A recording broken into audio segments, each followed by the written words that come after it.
Salve pessoal, tudo bem? Davi Vega com vocês novamente, né? Hoje eu quero falar de um dos meus autores favoritos, um autor nacional, né?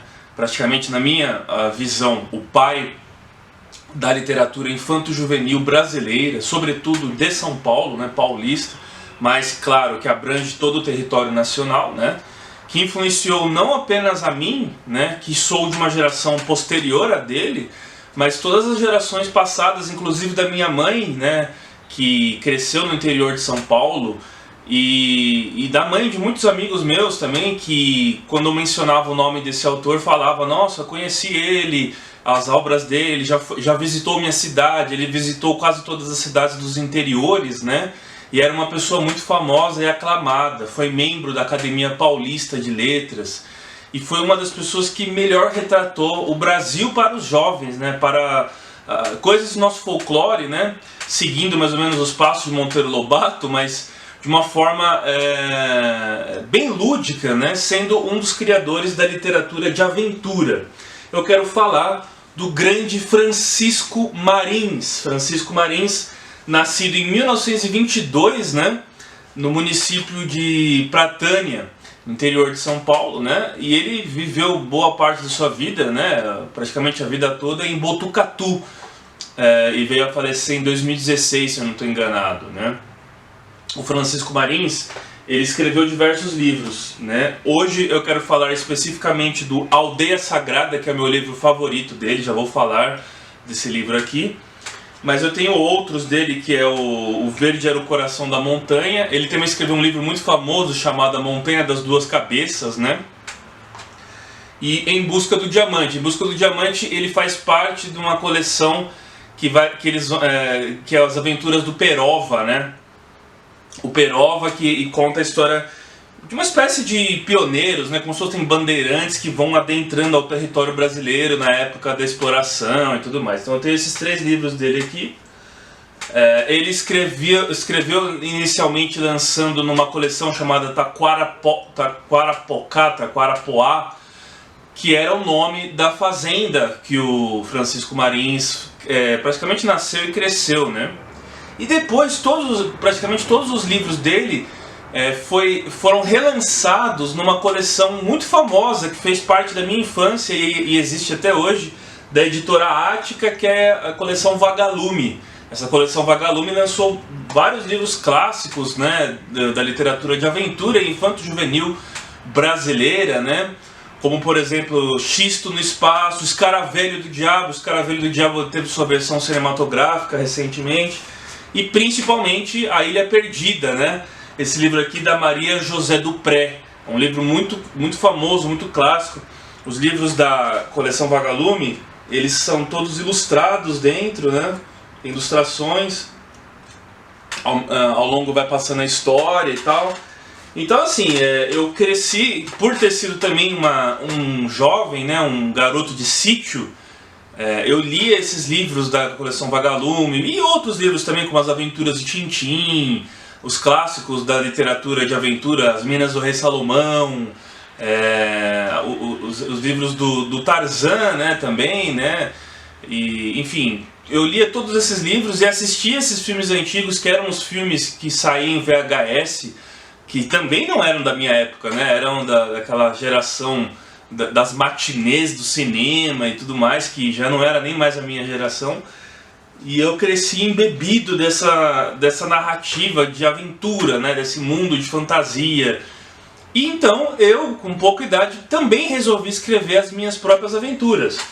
Eu vou deixar aqui na descrição desse vídeo um vídeo que eu falo mais aprofundado de uma trilogia de aventuras que eu fiz, muito inspirada no Francisco Marins. E inclusive eu dedico ao Francisco Marins essa coleção de aventuras que eu escrevi, que são as aventuras de Donoso Bueno, um personagem que é caboclo, né? Esse aqui é o primeiro da série, o Dobrão do Velho Amâncio, né? Eu lancei esse ano, inclusive esse ano de 2022, no ano que o Francisco Marins completa seu centenário de nascimento, né? Ele nasceu em 1922, ano importante da nossa Semana de Arte Moderna e também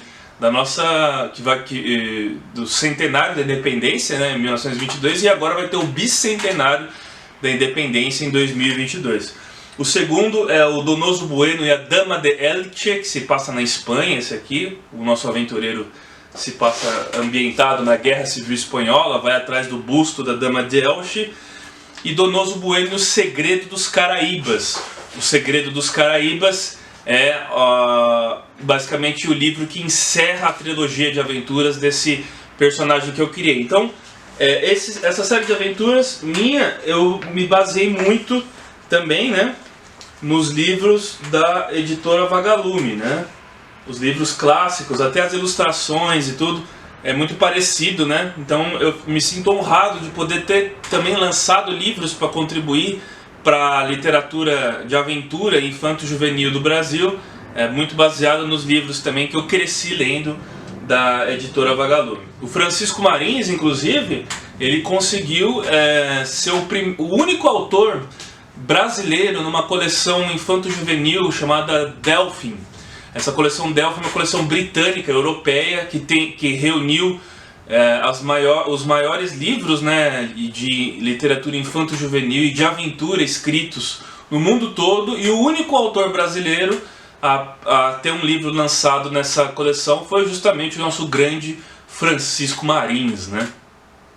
Bem, eu quero falar então do Aldeia Sagrada. Embora o Francisco Marins seja um escritor paulista, ele traduziu muito bem todos os interiores daquele Brasil profundo, né, que produz uma cultura riquíssima. E nesse livro, é um livro ambientado no sertão baiano, né, no sertão do Nordeste, mas sobretudo daquela região da Bahia, né, aos olhos do personagem Didico. O Didico é esse menino aqui que tem um cachorrinho, né?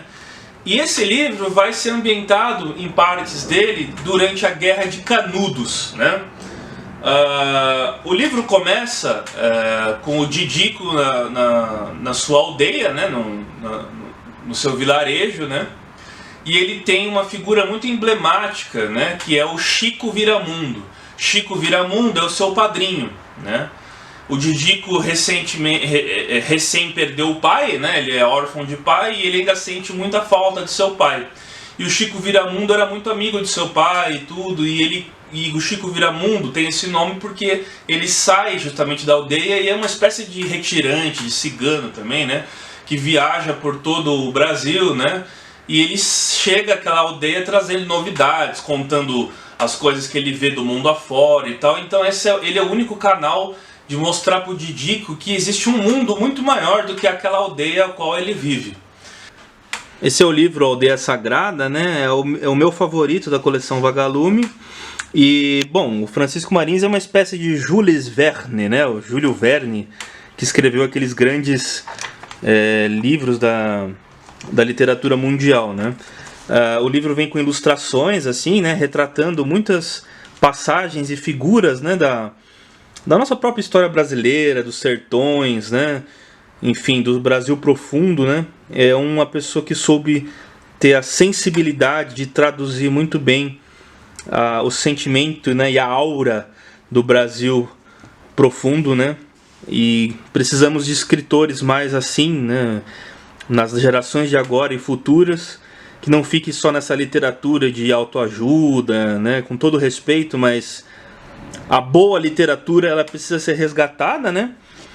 Assim como o Júlio Verne previu e influenciou até a ciência na criação de muitos aparatos e tecnologia por conta de sua ficção e fantasia, o Francisco Marins assim fez também de uma forma parecida, né? Esse aqui é o Antônio Conselheiro, né? Falando para o seu povo e tal.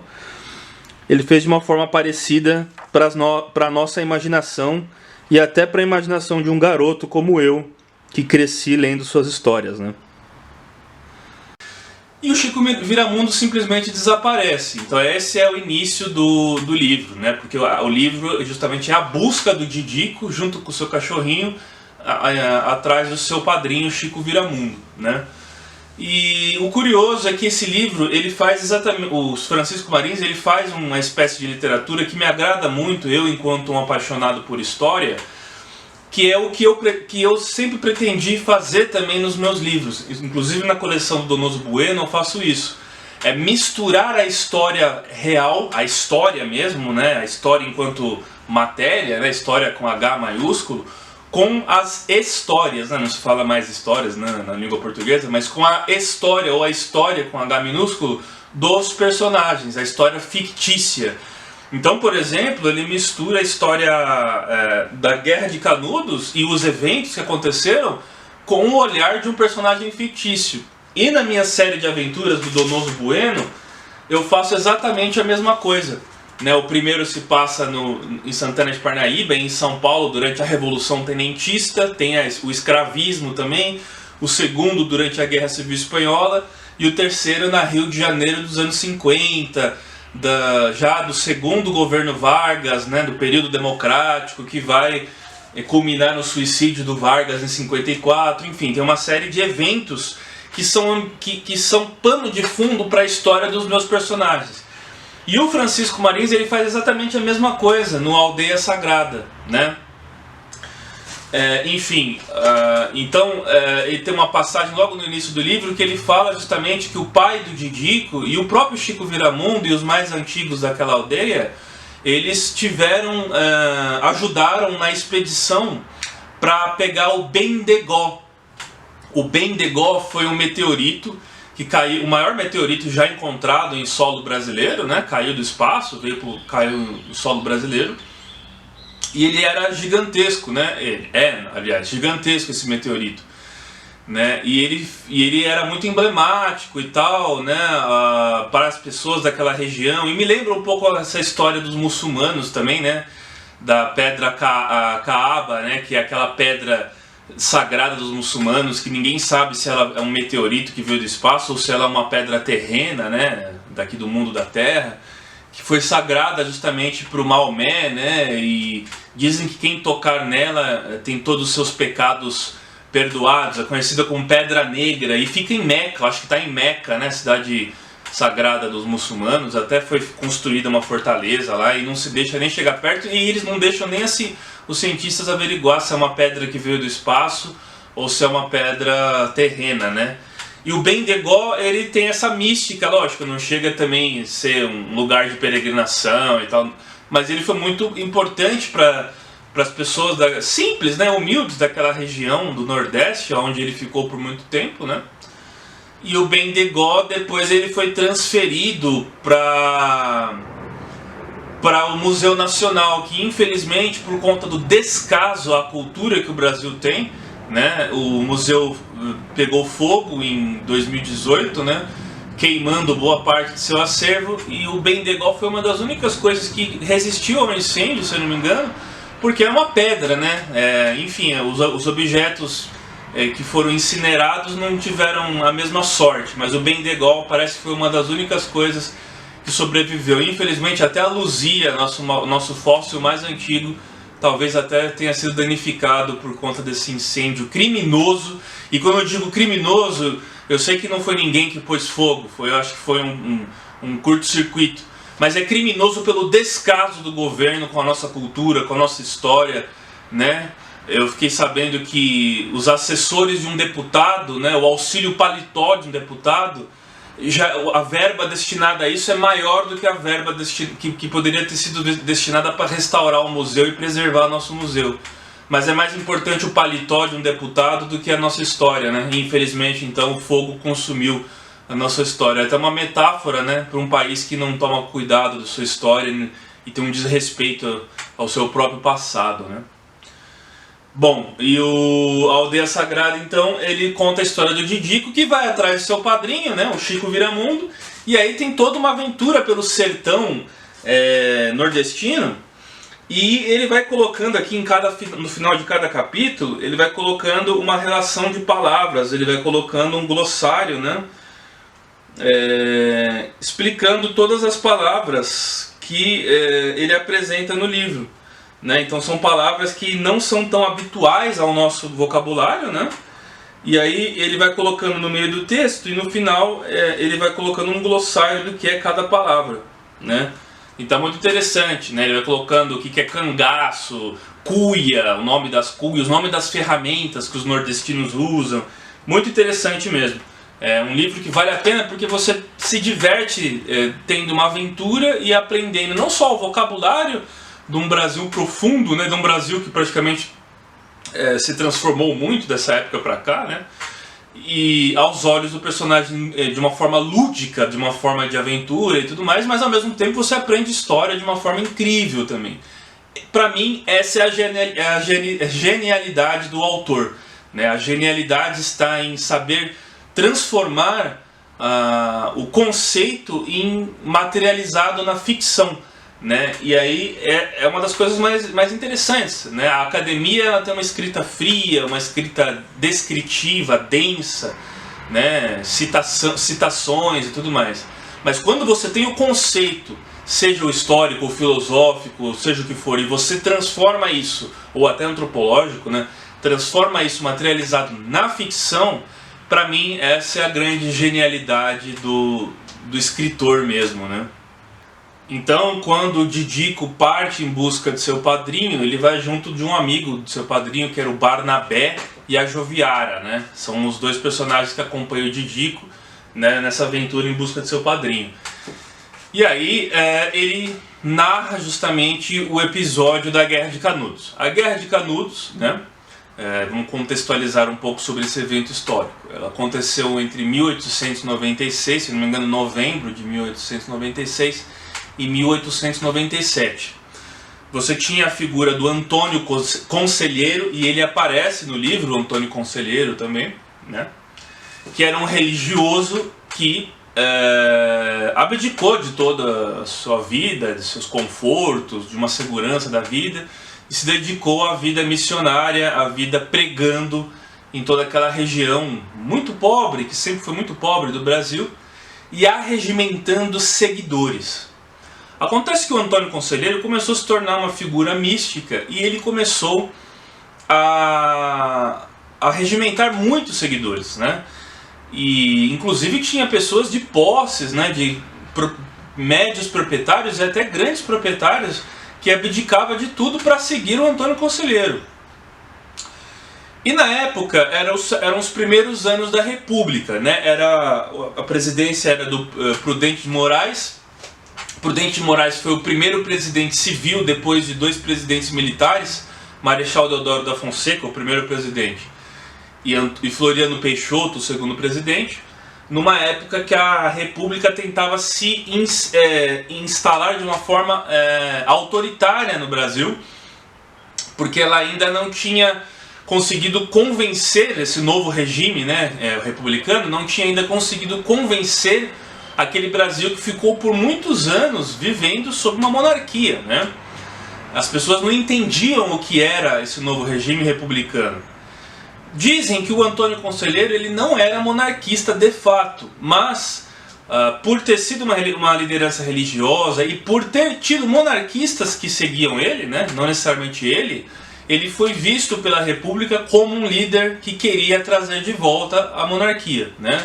A história ainda não está muito bem clara em relação a isso. Se fala muito também do Antônio Conselheiro como uma espécie de sebastianismo brasileiro. Mas essa leitura do sebastianismo ao Antônio Conselheiro ela é um pouco diferente da leitura do sebastianismo em Portugal.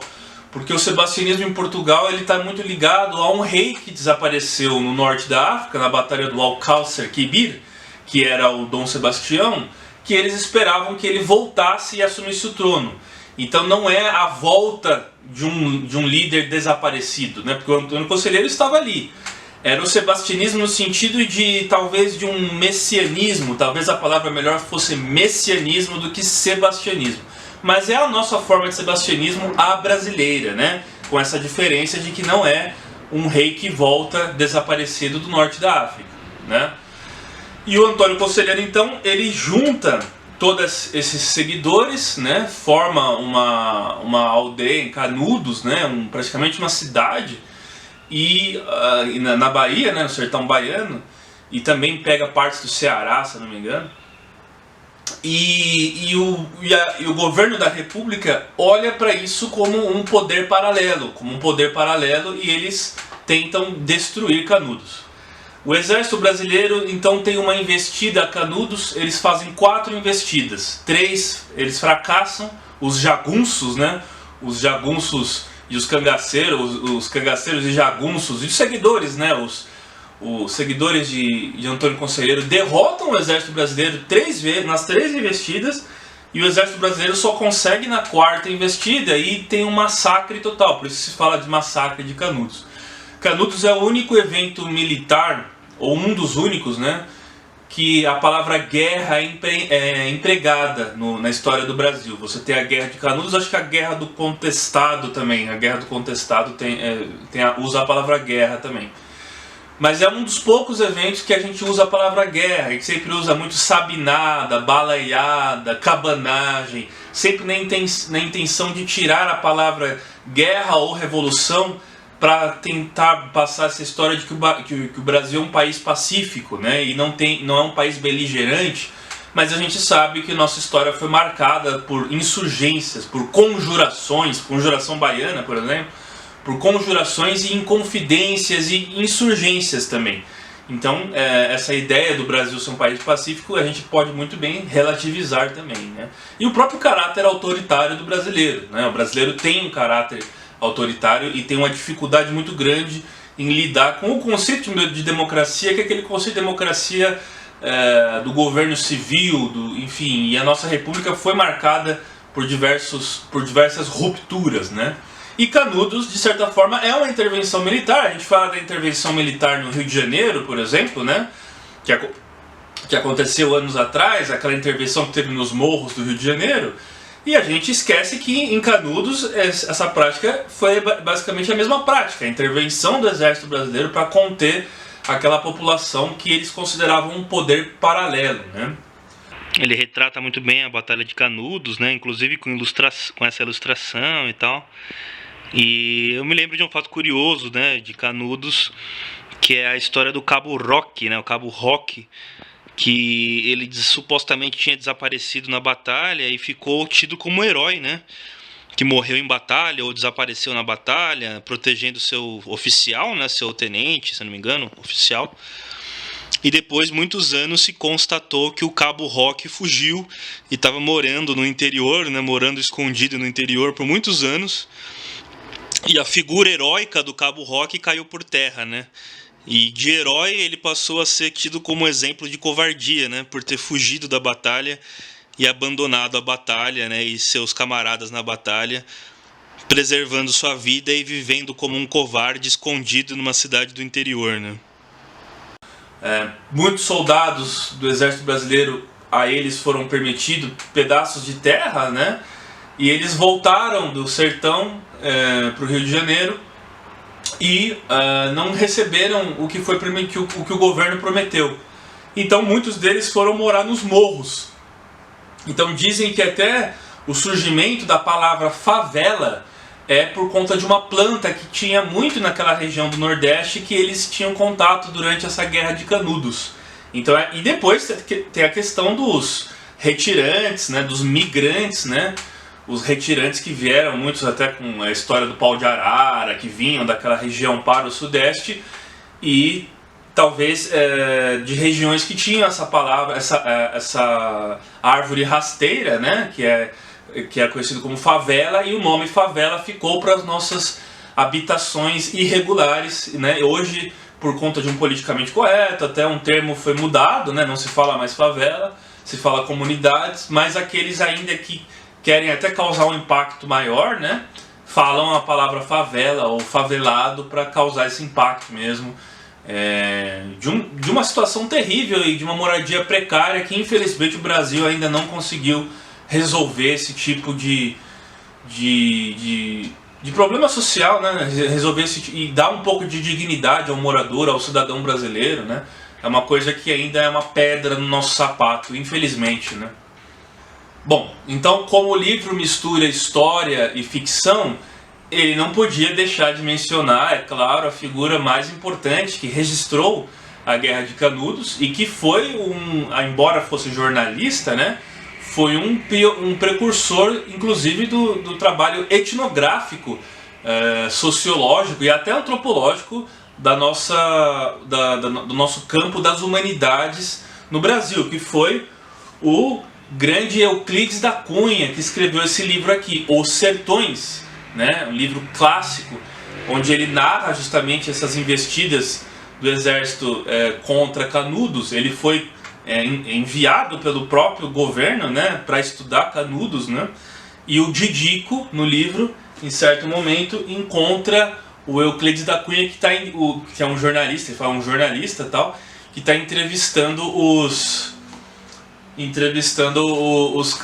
que sobreviveram, né, à investida lá, enfim, tá um repórter lá entrevistando aqueles jagunços que sobreviveram ao massacre de Canudos, né? E o Euclides da Cunha, é interessante que ele viveu na cidade de São José do Rio Pardo, que é a cidade onde inclusive minha esposa cresceu. Minha esposa nasceu em Santo André, aqui no grande ABC, mas ela teve sua infância e adolescência na cidade de São José do Rio Pardo, que é uma cidade muito próxima a Poços de Caldas, né, já na fronteira entre São Paulo e Minas Gerais, né, sul de Minas, né? E lá ele viveu, e seu filho viveu lá também. Tem uma ponte, inclusive, na cidade, foi projetada por ele, né, naquela cidade. Bem, e ele era engenheiro, né, mas também dedicou uma boa parte da vida à literatura e foi justamente essa figura precursora de uma espécie de etnografia sociológica, embora não fosse sociólogo. E ele morreu em um duelo, né? Ele foi fazer valer a honra de sua esposa e morreu em um duelo, e seu filho, anos depois, quis lavar a honra do pai, lavar a sua honra, e também morreu no duelo, né? Então foi o azar do Euclides da Cunha. Dizem que ele está enterrado lá, tem uma história, mas a cabeça dele não está lá, enfim, mas oficialmente se reconhece que ele está enterrado no Rio de Janeiro, se eu não me engano. E lá tem a Semana Euclidiana, né? A Semana Euclidiana, até hoje, as pessoas celebram justamente o fato do Euclides da Cunha ter vivido e praticamente boa parte da vida dele lá em São José do Rio Pardo. É uma história muito bacana e é legal que a cidade ainda preserva justamente alguma manifestação cultural referente a esse grande escritor da nossa literatura, e também da importância que ele tem para as humanidades, né? Inclusive tem um livro do Fernando Henrique Cardoso que ele coloca, um livro que ele fala dos intérpretes do Brasil, né? Dos maiores figuras intérpretes do Brasil. E aí ele fala justamente que o Euclides da Cunha foi uma delas. Se eu não me engano, ele até começa com o Euclides da Cunha como sendo o precursor, até mesmo antes do Raimundo Faoro e de outros grandes escritores, o Sérgio Buarque, né? De outros grandes escritores, né? Embora ele não fosse sociólogo, mas ele fez um trabalho que é muito importante para a sociologia, né, no Brasil também. Bom, então é isso. Eu recomendo o Aldeia Sagrada e toda a coleção, né, da Vagalume, né, que são coleções que trazem justamente essa riqueza, né, da história do Brasil, com eventos da história do Brasil e do folclore brasileiro também, né, numa linguagem infanto-juvenil, né. O Aldeia Sagrada é esse livro que eu descrevi agora, onde tem todos esses eventos, esses personagens históricos e tudo mais, né, e o evento de Canudos também, que eu tentei fazer, de certa forma, né, na minha trilogia de aventuras. Se vocês se interessaram pela minha trilogia de aventura, né, eu até agradeço se tiveram interesse. Vocês podem conseguir ela, eu vendo os livros físicos, né? E na Amazon tem o livro para Kindle, para o Amazon Kindle também. Mas o livro físico eu recomendo mais, porque vem com as ilustrações, né, da capa e tudo.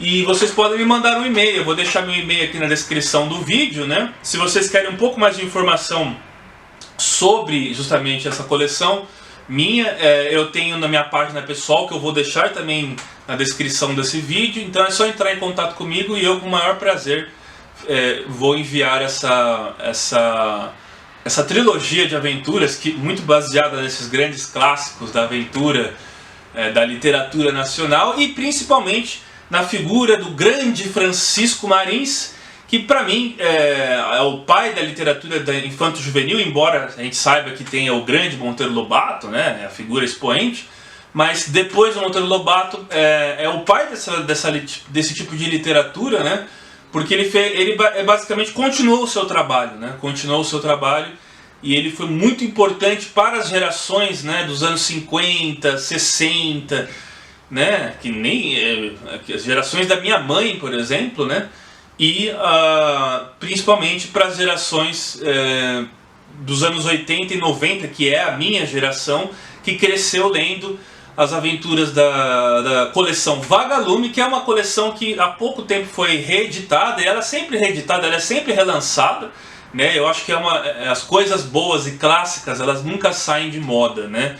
E aquilo que é bom, ele perpassa por todas as épocas, e com certeza daqui 100 anos ainda estão falando dessas grandes aventuras e desses grandes autores como Francisco Marins, que eu tive o privilégio de crescer muito influenciado pela sua fantasia, mas não só pela sua fantasia, pelo seu olhar aguçado, a nossa história, a nossa riqueza cultural, que faz realmente a genialidade de um autor.